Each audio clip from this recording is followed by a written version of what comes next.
Welcome to Tech Talk, y'all.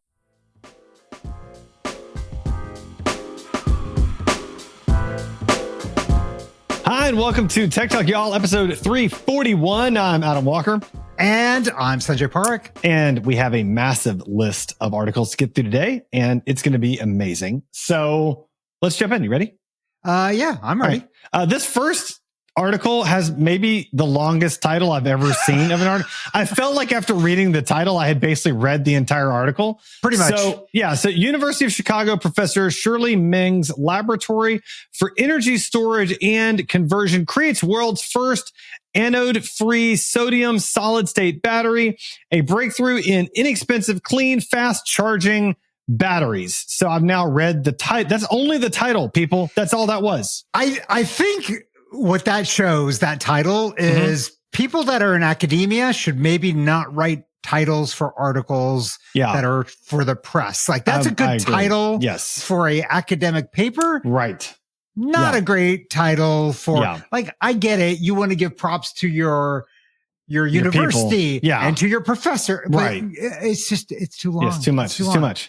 You could just say world's first anode-free sodium solid-state battery breakthrough in clean energy. But on the science side, it's cool, right? Like that's it is cool. It's good. It's good news, right? Okay. So basically, they've created this battery that you don't need to have lithium in, which is a material that's hard to access. Not very plentiful around the world. Right. And it's painful to get out of the ground to use for all this and it stuff. Starts with an L, and everybody knows those words are the worst. So exactly. What other L words are the worst? Love. I'm just kidding. I'm just kidding. Okay, that's a new one. Sorry, I'm in a weird mood today. Moving on. Anyways, sodium happens to be plentiful. I mean, you can just go down to the ocean and get a just couple scoop of it that. Right up. Yeah. Right. So a huge deal as we need more and more different ways to store energy. If we can do it inexpensively and do it in a way that is not damaging to the environment, which is kind of the whole point of these whole battery things. That would be a good thing. Yeah. And somebody that's going to be using it is apparently NASCAR. NASCAR shows off an EV prototype. About time, right? Yeah. Like electric vehicles can go really fast and accelerate very, very fast. We've got a full electric vehicle in our house, and if you put down the accelerator, is it still called an accelerator? I guess it is an accelerator. It's not a gas pedal. Yeah, it's an accelerator. Yeah. Oh, it pushes you into the seat. Like the amount of torque and the acceleration speed of that is ridiculous. So I have what's the opposite of that now, which is a Jeep, which it's like you have to push it just to go. Like you almost have to get out and run alongside it to get it to go. You got to do the Flintstones thing, right? Yeah, So no, I think, I'm not a race car watcher or enthusiast. Yeah, neither am I. I do feel like this could change the game dramatically in NASCAR. When you talk about increased acceleration, like think about coming off the corners and being able to accelerate even faster.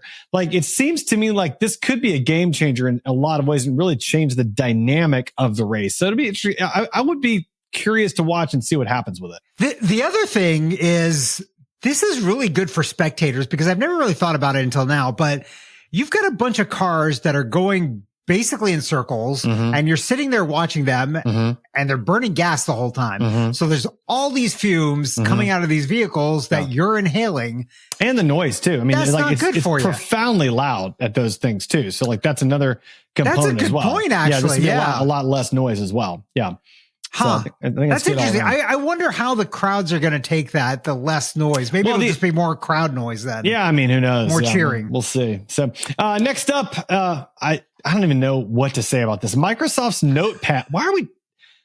Microsoft's Notepad gets spell check and autocorrect 40 years after law. Did I just say those words? Are those the words that just came out of my mouth? You know what I think this story means? There's really no reason to use Microsoft Word anymore at this point, right? Like there's so many features in Word. I don't know if you If you've used Word recently, like I use it and I'm like, oh my God, it's the worst. I can't find the 3 things that I need to do, which are not the 100,000 things that they have listed in all the menus. That's right. Yeah. And now maybe Notepad is good enough for 98% of the use cases out there. I think so. Yeah, likely. Yeah. But I'm going to try to avoid it altogether. So Microsoft just cannibalized their own product, but yeah. What else is new? What else? They'll probably end up like discontinuing Notepad next week or something. Now that we've got that in there.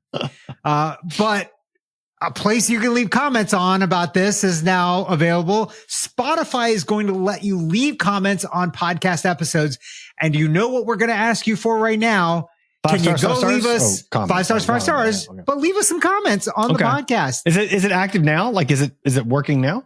So here's the problem. Okay. I'm not sure because I can't actually get our podcast for like Spotify for podcasters account working. And you have to have that working to be able to approve the comments. So people can comment on podcasts. They don't automatically show up. So, I know a couple of you listening out there wanted to put some snarky comments about the episode, but that's not going to work because we have to approve it before it gets published. Man, any snarky comment about you, I'm going to be like, approved. Like that's what's going to happen right there. So, and this is why I'm going to have the account and not you, because the snarky comments about you are going to get approved and not about me. I'm good with that. Well, we should do. Let's snark away, snark it up at me, snark at me, man. I got you. So this is interesting. I think it's going to lead hopefully to some more engagement on Spotify with podcast episodes. But I don't know if it really changes. Well, I think they're trying to compete with YouTube. I mean, too, like in particular, like they're trying to get like the YouTube comment section is a big deal. And I think that this might really help with that. So speaking of helping, Google One, quote, dark web reports coming to all Google account holders in late July. So now if you're a Gmail holder or Google account holder, Google will be scouring the dark webs to find out if your account has been compromised. Yeah, I said it that way. Yeah, you got me. It's cool. Yeah. Cool. So and I like that you say it that way when you didn't know what the dark web actually I don't was. want to I'm not going to scour the dark web. I ain't got time for that. Okay. Like if you want to be all criminal undergroundy and go scour some dark webs, you can go do it, man. You can just criminal it up. It's fine. But I don't need that. I don't need that in my life. So I mean, all you got to do is use a different browser. No. It's all fine. It's pretty easy. It's not like anything. Yeah, that's true. Well, still freaky or anything that you have to do, but something that is hard to do. Amazon claims it has achieved 100% renewable energy target in 2023. And here's what it means.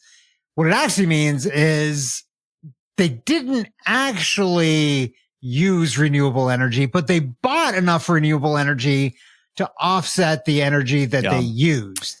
Which is still a good similar thing. It's better than nothing. I think. Yeah, so, it is. I mean, it is. Yeah. I will say, so for years, I have been in our house carbon negative because we actually buy 100% solar energy from the power company. Okay. And then on top of that, we've got a company. It used to be and I think I recommended this before, Arcadia. But it's been sold to another company, Sol Systems, which buys 100% renewable energy for all the energy I use. So I get 200% renewable energy put into the grid for everything that I use in the house. So in theory, I am carbon negative. And really to me, it only costs like $20-25 a month more.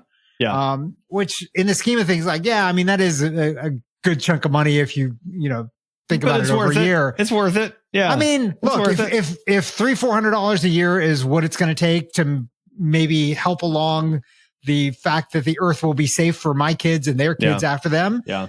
And that's worth it to me. So absolutely. I applaud this move by Amazon. I'm glad that they did it. I'm glad that they got there. Yeah, it's not perfect, but look, at least it's some part of the milestone and they made it. So it's good job, Amazon. Good enough. It's good enough. All right.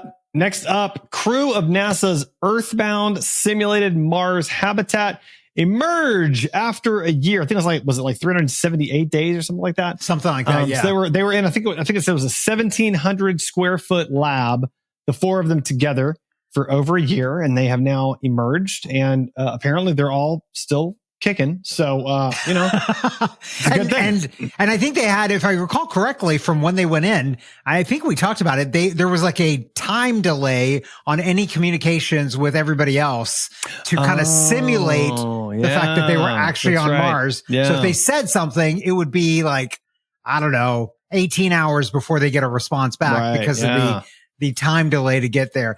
I'm assuming that on our side, the not in the habitat, they saw the messages right away. Oh, yeah. Because, you know, what if they were like, hey, we need a doctor, somebody's dying. Like you don't want to wait 9 hours to find out about that and be like, oh my God, we need to crack that open. That'd be bad.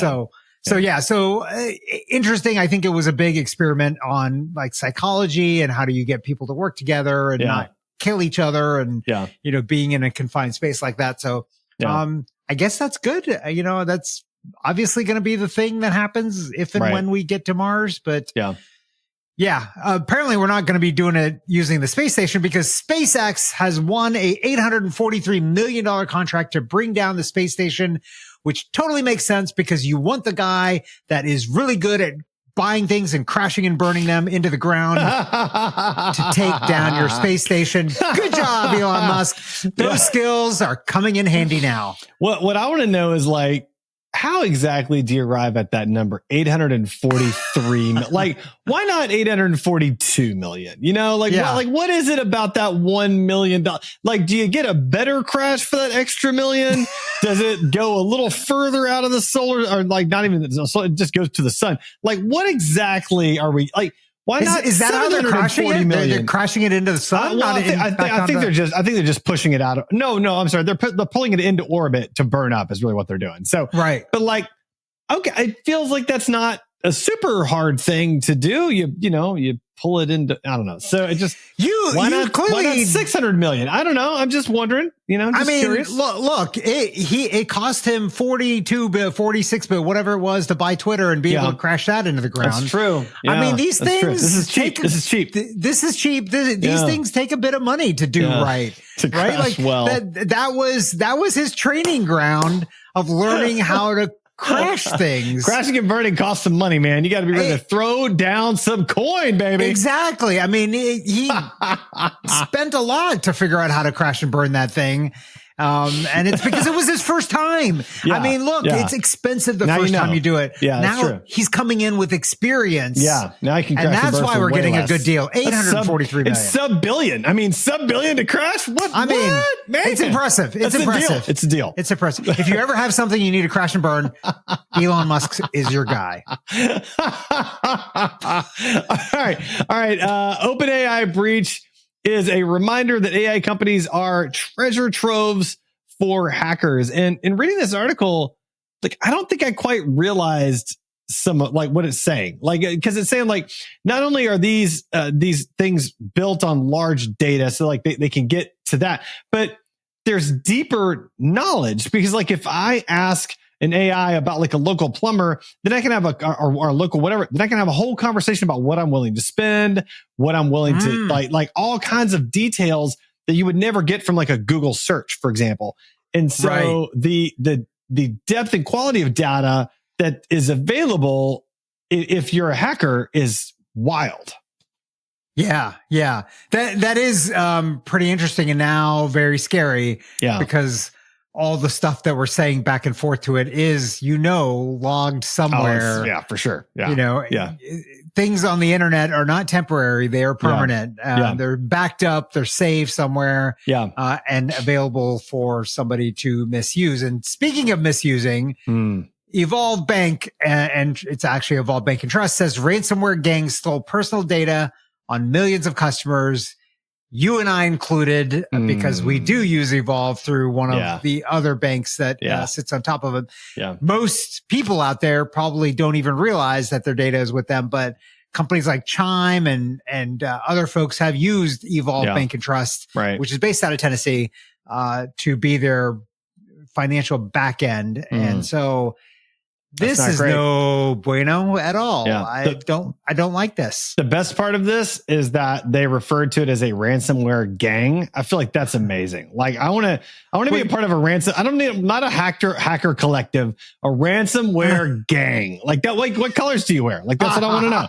Like, are they like turquoise? Is turquoise the color for the ransomware gang?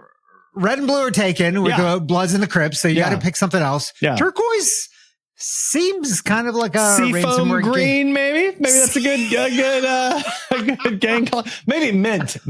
That's the perfect one for ransomware because mint it's like money mint the app that got shut down mint mint. It's all around. It's mint. That's it. There you go. That's it. Mint is the color of the ransomware gang. That's it. I think you and I need to get mint colored scarves and hang them out of both of our back pockets because, left side, according to Snoop Dogg, left side is the Crip side. And so I'm assuming the blood side is the right side. So you got to just do both. Yeah. I think you tuck it into the neck of your shirt is what you do. And it just kind of hangs out that would be that way. Maybe you tie it like a cowboy bandana there. Maybe that's the way to do it. Turquoise. All right. More bad news for customers. AT&T says nearly all its cell customers' call and text records were exposed in massive breach. So this is just a handy reminder. Don't text anything. Don't text anything that you don't want public. Don't do it. So supposedly they didn't get the text messages that were sent back and forth. Okay. But listeners, don't text anything. We have talked about this before. Don't do it. But text messages are sent in the clear. Your phone company has a copy of your private text messages. They're not private. You thought they were private. They're not private. That's right. So if you want to send messages, even if they're not like anything secret, you should not be using text messages. Yeah, that's you should be using something like Signal. Huge fan of Signal. You could use WhatsApp. There are some deficiencies in WhatsApp. It is end-to-end encrypted. Or, you could also use Google Messages, which is also end-to-end encrypted and lays on top of SMS. But both sides have to have Google Messages for that to work. I think the best option is Signal. But what do you think, Adam? There is one more option that you might not have considered. It's using old school code words in your language to your loved ones. So like, for example, like code word Eagle Eye, maybe that's your name. And you're like, Eagle Eye, meet me at the place where we first met. Like, oh, what does that even mean? I don't even know. So you got to go meet there and figure it out. Like you could use some spycraft, a little spycraft. That's all I'm saying. A little spycraft. I thought you were going to go with something like telepathy, like that. No, I think spycraft is way more fun than telepathy. So you can do some like dead drops, that sort of thing. And like, man, you could really get into it. So I think that level of sophistication, I would probably end up forgetting. If you told me like the place where we first met, I'd be like, I don't know. I have no idea where that is. Wait, where's that dead drop? I do know the place where we first met. Actually, do you know the place where we first met? I don't. No, I don't. I have no idea. It was the Starbucks coffee at the Georgia Tech bookstore, I believe. I'm pretty sure that's where we first met. Was it? I think that's where we first. Yeah, we had a meeting scheduled for there. Yeah, I believe so. So there you go. I would never have guessed that. Never in a million years. Yeah. But something that is going to be easy to guess is your Wi-Fi password because Linksys Velop routers, I don't even know which ones those are, send Wi-Fi passwords in plain text to US servers. Winning. That's how we win. Plain text. I love it. I mean, send it on up there. Hey, look, if you got nothing to hide, you can just send it plain text. You're totally good. Don't even worry about it. Your password to your Wi-Fi. Yeah. That's not something you'd want to hide. So I don't know. Yeah. So apparently you shouldn't be using the web app to set this thing because that's when it sends it up. You use something else. I don't know what it is, but, I don't even know what to say because Linksys is it's pretty good. And it's a standard. It's a big company. Name. They should know what's up. By Cisco. Yeah. They should know what's up. Like, come on, guys. Moving on.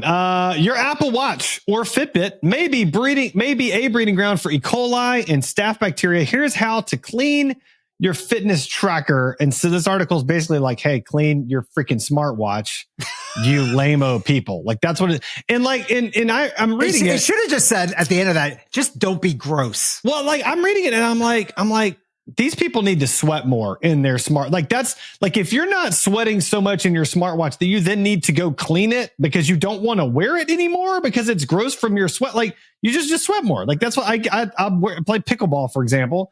And I get home, I'm like, I got to clean this thing. This thing is gross. You know what I'm saying? And then I clean it. I'm good to go. Like I don't see the problem. So, okay. Clean your smartwatch. Yeah. Just in case you hadn't done it lately. Clean it up. The one thing that I was surprised about was the whole discussion about contact dermatitis. So people wearing it too long, like do people wear these like 24/7? All the like, I've got a smartwatch, but I don't wear it all the time. Yeah, like, I wear mine. I do wear mine probably most of the about half the day, but I wear it overnight because I actually use it to track my sleep, and in particular, I use it for my alarm to go off and wake me up by vibrating my wrist and not wake up my wife. And so, right. So that's the main reason I wear it. So here's a question. The day, yeah, periodically. Here's a question for you. Okay, so you use it to track your sleep. Mm-hmm.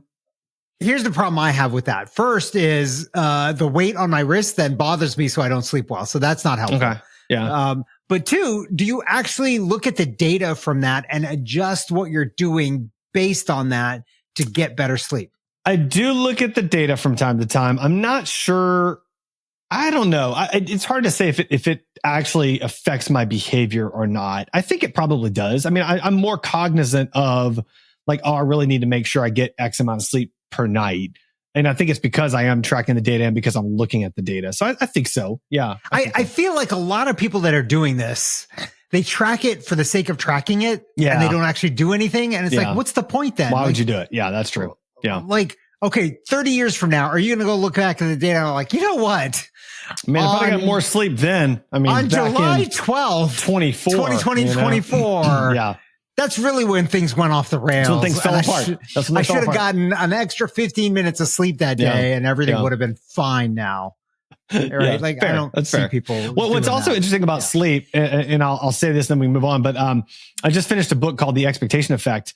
And one of the anecdotes in the book is that if you're a person that does not get adequate sleep, but you believe that you got adequate sleep, you won't actually feel the effects of the inadequate sleep the next day. But if you're a person that got good sleep, but you believe you got bad sleep, you'll actually feel more drowsy the next day. And so what you expect to be true related to how you expect to feel based on your sleep tends to become a self-fulfilling prophecy and becomes true, which is kind of interesting. So, that's interesting. So the power of the mind over some of these things is pretty incredible. Is wild. It's worth a read for sure. Yeah. Yeah.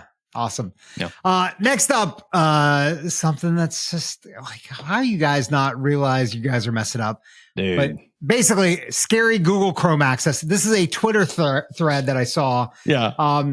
In Google Chrome, and apparently also in Chromium potentially, there are a set of things that the browser sends, but only to google.com websites. So it gives them full access to system tab CPU usage, GPU usage, and memory usage. It also gives access to detailed processor information and provides a logging back channel. So they built a product that then they built in special features that only they can access. Yep. Oh, they're so going to get slapped for this. Mm-hmm. Like, this is unfair competition if I've ever seen it before. And in the threads, you can see like, hey, it looks like they're only using this to help the user figure out when things go wrong, but it's still not fair. Like Zoom now doesn't have that same access, or, something else doesn't have that same access to be able to perform as well as Google Meet or something like that, because they don't have access to these APIs, which are only available on google.com websites. Yeah. And so, I mean, come on. This is like, I don't even know what to say about this. It's just like, that "don't be evil" mantra seems to be sliding further and further. That's where it's going. I think they lit that on fire like 15 years ago. It's just crazy. Probably so. Yeah. Next up, Tesla's share of U.S. electric car market falls below 50%, which is pretty significant. I mean, they were dominating for a long time. And talk about another thing he's crashing and burning. Are we surprised? I mean, in all fairness though, like this is what he planned for. I mean, he wanted the EV market to expand. It has expanded. You see a ton. I mean, I remember not that long ago, there was one Tesla inside in the Lilburn area where I live. And like seeing it was like, whoa, there's a Tesla. What? Like, it's like crazy. It's an EV car. Oh my gosh. And now it's like Tesla, Ford Lightning, Ford Mustang eat more. I mean, like they're all over the place. So like, many, yeah. Leaf, I mean, Volvo, all of them. So it's just like, okay, well, And that was, and I will say, I will give him props. That was his point early on of having the patents and releasing the patents for anybody to use, which is a very similar thing to what Volvo had done way back in the day around safety. Right. Like they invented the seatbelt, but then they gave away the innovation because they wanted everybody to be safe and not just people that bought their cars. So it's kind of, and it's a model that, Henry Ford did, with cars and stuff to expand the market so that it's better for everyone. And so that innovation grows. So this is not really unexpected. It's a good thing actually, because that means there are more makers. There is more demand. There's a lot of good things happening. And I think I saw another article somewhere else. I don't think we tagged it for this episode, but, that we've now gotten to the point where I think in the last quarter, more electric vehicles were sold than gas vehicles or hybrid vehicles, something like that. Okay. Yeah. All right. I mean, the price point of electric vehicles has come down so far that there are now electric vehicles that are cheaper to buy than gas vehicles. And so, when you start thinking about all the effects of that, and then you think about how much less it costs to maintain an electric vehicle, there's no oil changes. Dude, there's no oil changes, and like get this too. So this is crazy. So a friend of mine just bought the Ford Lightning, and so I checked it out, and I'm like, it's a 4-door truck, so it's got good, comfortable seating for a bunch of people. It's got a truck bed, but then it has a frunk also because there's no engine. So it's the best of every world. Like you have a massive storage space that's enclosed in the front, and you've got comfortable seating for everybody, and you have cargo space in the back that's open for a truck. It's like, what? This is amazing. So having the two trunks, the front trunk and the back trunk, it's really quite nice. Like so a smaller space. vehicle, really does take a lot more stuff into it than when you do that. It's wild. So, next up, is it me or you? Yeah, it's me. Yeah, it's me. Next up, Goldman buying majority stake in Taylor Swift's stage builder Tate.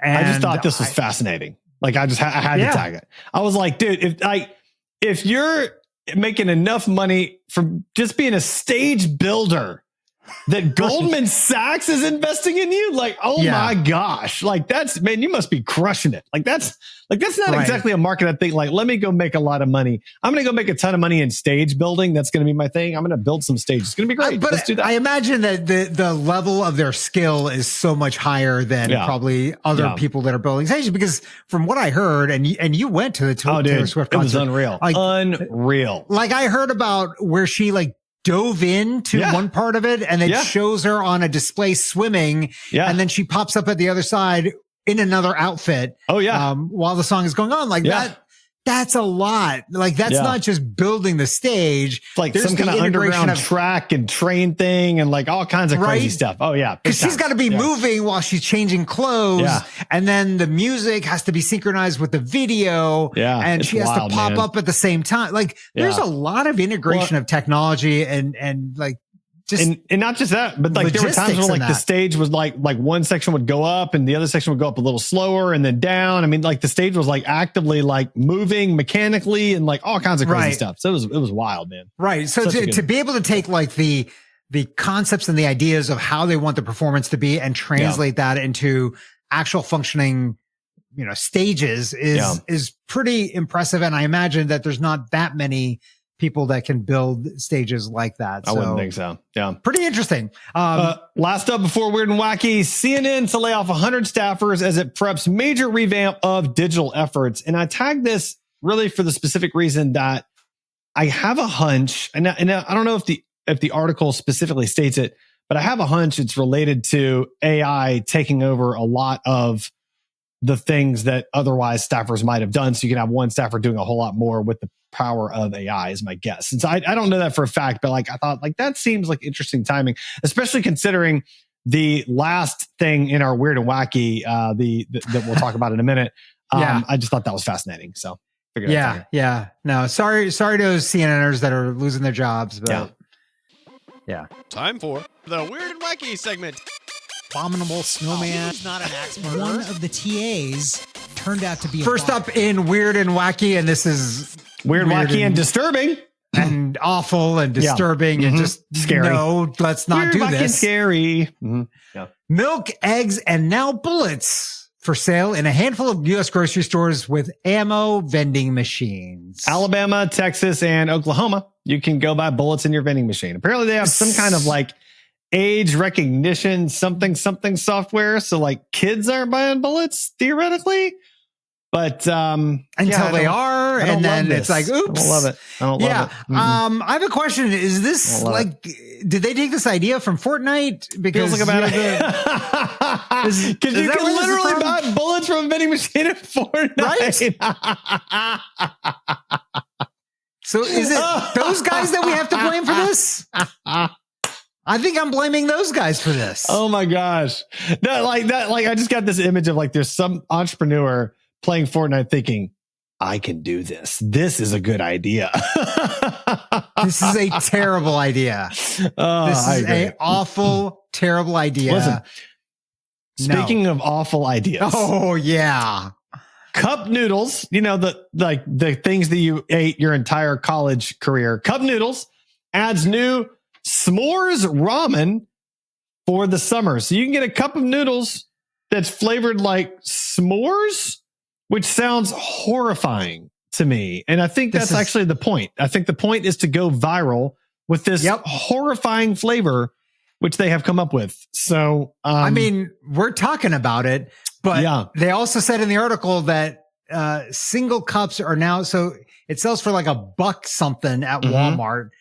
They're selling for $12 on eBay. Yeah. Because I mean, why wouldn't you, right? Because people are dumb. And it's a PR play. It's just a PR play. I don't. It's an insane and brilliant PR play, and well played. Cup noodles. You win this round. So yeah, this is like this year's Beanie Baby, basically. Like that's basically what this is. And finally, in Weird and Wacky, something that is kind of awesome. A crazy AI generated Volvo commercial. Did you watch it? I watched it. Of course I watched it. I'm a big Volvo fan. Yeah. This commercial literally should be on TV. It is so good. It is so well done. Yeah. I just don't even know what to say. So a couple things though. Number one, this was not made by Volvo. This was made by a Volvo fan. So there's a lot of like car driving footage. And I saw a comment from somebody I was talking with about, and they're like, oh, well, they probably already had all that car driving footage. And I was like, no. The guy that made this isn't working with Volvo. He just made this. Number two, he made this entire commercial in 24 hours. Right. So this is a commercial that would typically cost Volvo probably $250,000 to shoot, to put together, to do all the AI, all the artificial stuff, like at least $250,000. I mean, if you're looking at this thing, the special effects alone, unreal. It's gotta be so expensive, because I'm watching it again, and it's like, it's really incredible. It's wild. It's like as the car drives, greenery is like springing up in its path, exploding, showing how green the car is. Like it's driving through this crazy cityscape, and then green is just flourishing on all the cement walls that it drives past and things like that. And so, but the point is that one person in 48 hours using AI can now do what used to take probably 2 to 3 months and $250,000 and a huge team of people to do. That's and I think that's why CNN's starting to lay off some people. Like that's the tie-in to me. Like I think AI can do a ton of stuff in the right hands, and it's going to take away jobs from other teams of people. So yeah. But on the flip side of it is it's opening up access to people that normally could never have done something like this. That's it's reducing the cost of being a filmmaker. That's right. That's right. Like, you don't need to go and think like, okay, I need to raise $20 million to try making this movie now. Right.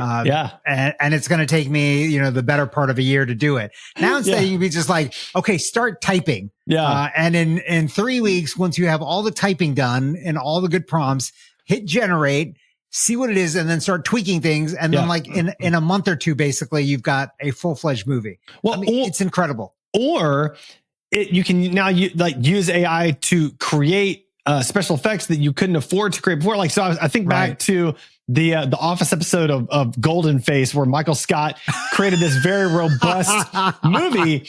And there's a scene in the movie where Toby's head explodes, and then it goes to Michael, and he's like, yeah, that was the most expensive scene in the movie by far, because he wanted to see Toby's head explode.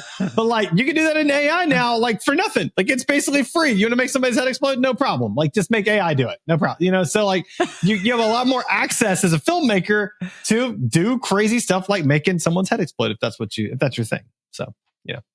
Yeah. Somebody should remake Golden Face with AI. In AI? With AI and actually remake that whole movie. I love it. With today's technology. Yeah. That's a challenge for somebody out there. Make Golden Face. With today's technology. And use those same actors. Use the Office actors, because that'll be fine. It'll be fine. Yeah, nobody will sue you.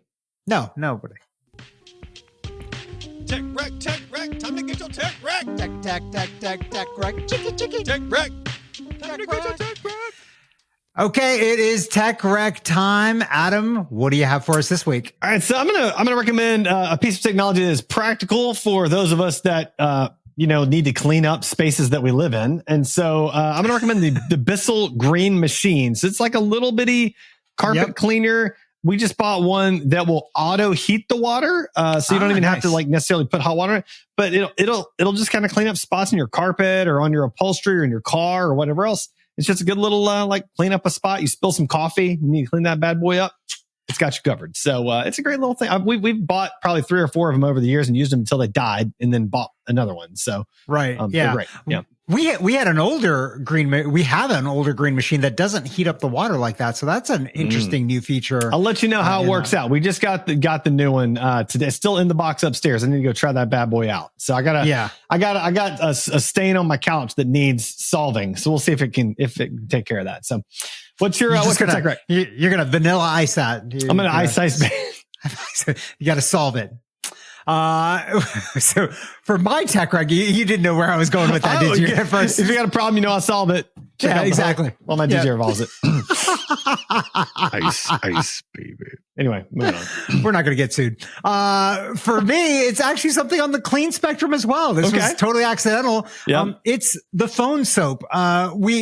Earlier, we talked about contact dermatitis and the bad watches. So we actually bought this during the pandemic, the early days, because everybody was scared of everything. Yeah. And we continue to use this. So basically, it's a device that has UVC bulbs in it. Okay. And we actually have it right where we walk in from outside in the house. And when we walk in, we dump all of our stuff, wallet, keys, phone, watches, all of this into a big giant phone soap device. You close the door, UVC lights turn on, 5-ish minutes later, all done. Everything is sanitized. You pull all your stuff out. You're good to go. So we actually do this every single day whenever we come in from outside. All of the stuff that you have on you that you know is gross from outside. Right. That all goes into the phone soap and gets disinfected. So check it out. It's a really nice device. We've had some issues with our devices in the past where like something is broken, the glass is cracked or something. And they're like, yeah, just send it in. We'll repair it and send it back to you. And it's been pretty seamless. They've now released, like in the early days of the pandemic, they just basically had these big devices. Now they have smaller ones for phones, some of them that have built-in chargers in them, so you can disinfect and charge your phone at the same time. They now have ones for brush heads for your toothbrush. I even saw, this was really well thought out. They have one for your brush head, but also has a little tiny fan on there to blow air over your brush head to dry it out so that it doesn't sit there all gross and wet and everything. So they have a bunch of stuff, all kind of focused around UVC lights, which is a disinfecting type of UV that you can use on this stuff. So there you go. Check it out. Phone soap. Yep. All right, Sanjay, how can our listeners find and connect with you? They can find me on my website, sanjayparikh.com. What about you, Adam? On my website, adamjwalker.com. Go sign up for my newsletter because it's awesome. And rate the podcast. 5 stars, and comment. 5 stars. Comment on Spotify. Yeah. Are you going to do an Ice Ice Baby video now? Ooh, I like that idea. You should do that. I'm going to see if I can get you to collaborate and listen with me.